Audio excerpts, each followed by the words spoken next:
ఇప్పుడు ఈయన 2 నెలల నుంచి తీసుకున్న బియ్యం ఏమన్నా అందరూ తినేస్తున్నారేంటి? అదే కదా. లేదు కదా, అమ్ముకునేయే నడుస్తాయి. అప్పుడు వైసీపీ వాళ్ళు అమ్ముకుంటే ఇప్పుడు టీడీపీ వాళ్ళు. నన్ను అడిగితే పార్టీ వాడు ఎవడు అమ్ముకోడు, వాడు ఆ టైంలో వైసీపీకి కండ వేసుకుంటాడు, ఇప్పుడు టీడీపీ కండ వేసుకుంటాడు, అంతే. అంత మించి ఏమీ ఉండదు. 2 నెలల పింఛన్ పంపిణీ తర్వాత వచ్చిన క్లారిటీ మళ్ళీ ఇక పంచాయతీ ఆఫీస్ దగ్గర క్యూలు కట్టుకొని పుస్తకాలు పట్టుకొని నిలబడాల్సిందేనా? కొంతమంది దగ్గరికి వెళ్తున్నట్టున్నారు. వెళ్తున్నారా? కొంతమంది దగ్గరికి వెళ్తున్నారట, అంటే కదలలేని వాళ్ళు, నడవలేని వాళ్ళు.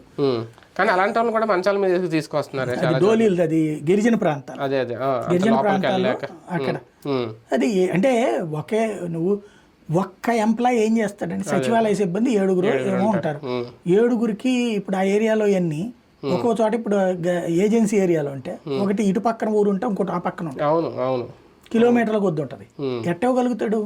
రేషన్ సంగతి కూడా ఇంకా అంతేనా? ఒకవేళ ఆ వాహనాలు కూడా ఇప్పుడు తిరగట్లేదు, రావట్లేదు, ఆ సైరన్లు కూడా వినబడట్లేదు. రేషన్ షాపులు అయితే ఉంటున్నాయి, తెచ్చుకుంటున్నారు, కానీ ఇంటికి డోర్ డెలివరీ అనేది ఇంకా పోయినట్టే. ఏం లేదు, ఎవరు చేసుకున్న కర్మ వాళ్ళు అనుభవించక తప్పదని అన్ని నోటి దగ్గరకు వచ్చినాయి. అక్కర్లేదు అనుకున్నారు, వాళ్ళే వద్దనుకున్నారు కదా, కాబట్టి పోతున్నాయి.